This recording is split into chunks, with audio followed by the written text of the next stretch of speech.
Hello friends, तो आज हम पढ़ेंगे अभिलेख के बारे में। पहले के राजाओं के पास कागज़ नहीं हुआ करता था, तो वह अपने आदेशों को पत्थरों पे लिखवाते थे, तो उसी को अभिलेख कहते थे। अभिलेख कई टाइप का होता है। जब उसको छोटे पत्थरों पे लिखवाते हैं तो उसको शिलालेख कहते हैं, और जब उसको स्तंभ मतलब खम्भों पे लिखवाते हैं तो उसको स्तंभ लेख कहते हैं। तो हम जानेंगे आज मोस्ट इम्पोर्टेंट अभिलेख के बारे में, वो कौन लिखवाया है और वो कहाँ है। तो सबसे प्रथम जो अभिलेख मिला था वो बोगसगुई में मिला था, और किसने अभिलेख लिखवाने का परंपरा चालू किया था, तो ईरान के शासक डेरियस ने। बोगसगुई कहाँ है, ये तुर्की में है। तुर्की को ही माइनर एशिया कहते हैं, तो माइनर एशिया या तुर्की में पहला अभिलेख मिला था। हाथी गुफा अभिलेख, अब आएंगे अभिलेख के बारे में। तो फर्स्ट क्या है, हाथी गुफा अभिलेख।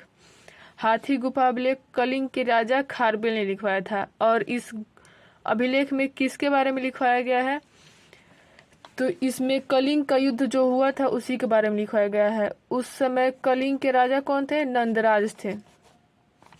सेकंड में आएंगे एहौर अभिलेख। एहौर अभिलेख किसने लिखवाया है, तो पुलकेशिन द्वितीय ने, और ये है कहाँ, तो ये राजस्थान में है। और इसमें किसके बारे में लिखा गया है, तो इसमें हर्षवर्धन पे जब विजय प्राप्त किया था पुलकेशिन द्वितीय, उसके बारे में है। काहे कि जो भारत का दक्षिणी भाग है उधर ज्यादा पहाड़ी एरिया है, तो उधर जो रहता है वही उसके सब रास्ते वास्ते के बारे में जानता है, तो वही ज्यादातर वही में विजय होता है। और हर्षवर्धन कन्नौज के राजा थे, तो वो गए थे तो वो क्या हार गए थे पुलकेशिन द्वितीय से। थर्ड है आपका जूनागढ़ अभिलेख। जूनागढ़ अभिलेख किसने लिखवाया था, तो जूनागढ़ अभिलेख रुद्रदामन ने लिखवाया था। किसके बारे में, तो सुदर्शन झील के बारे में, और ये है कहाँ, तो गुजरात में है। सुदर्शन झील कौन बनवाया था, तो सुदर्शन झील बनवाए थे तो चंद्रगुप्त मौर्य, लेकिन उसका जीर्णोद्धार मतलब फिर से कुछ भी सामान बनाओ तो उसका फिर से मरम्मत तो करवाना पड़ता है, तो उसका मरम्मत रुद्रदामन ने करवाया था। और ये सुदर्शन झील बनवाए थे चंद्रगुप्त मौर्य। चौथा हम देखेंगे क्या, चौथा है आपका प्रयाग अभिलेख। प्रयाग अभिलेख किसने लिखवाया है, तो ये समुद्रगुप्त ने, और ये कहाँ है, तो ये इलाहाबाद में। इसमें किसके बारे में है, तो समुद्रगुप्त का जो विजय अभियान था उसके बारे में है। विजय अभियान मतलब क्या, दक्षिणी भाग में समुद्रगुप्त ने विजय प्राप्त कर लिया था। इसीलिए देखिएगा इतिहास में कहा जाता है कि समुद्रगुप्त का घोड़ा तीनों घाटों का पानी पीता है।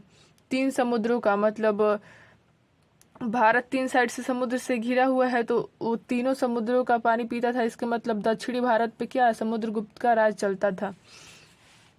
फिफ्थ है आपका भीतरी अभिलेख। भीतरी अभिलेख स्कंदगुप्त ने लिखवाया था, और ये कहाँ है, तो ये गाजीपुर। गाजीपुर कहाँ है, तो गाजीपुर यूपी में है, और इसमें हुंडों का आक्रमण के बारे में बताया गया है।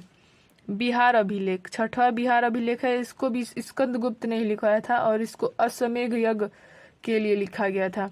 अश्वमेध यज्ञ क्या था, तो उस टाइम जब राजा महाराजा को दूसरा राज्य हड़प नीति कह सकते हैं, जब दूसरे राज्य को हड़पने का नीति रहता था तो वो अपने घोड़े को छोड़ देते थे, और वो घोड़ा जिधर जाता था उस राज्य के राजा को या तो लड़ाई करके जीतना पड़ता था, या तो खुद ही स्वीकार कर लेना पड़ता था अपने आप को, मतलब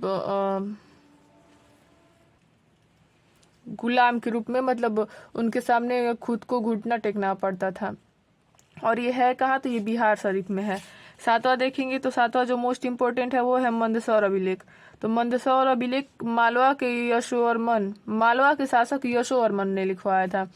ये मालवा कहाँ है, तो मालवा आप देखेंगे तो मैप में देखेंगे तो जो पंजाब है, पंजाब के एकदम जो निचला छोरा होता है, मतलब निचला जो छोर है वहीं पे मालवा है। और ये जो अभिलेख है वो कहाँ है, तो ये मध्य प्रदेश में है। तो अगर ये आपको वीडियो नॉलेजफुल लगा हो तो प्लीज़ मेरे वीडियो को लाइक, सब्सक्राइब एंड शेयर ज़रूर करिएगा। Thank you so much.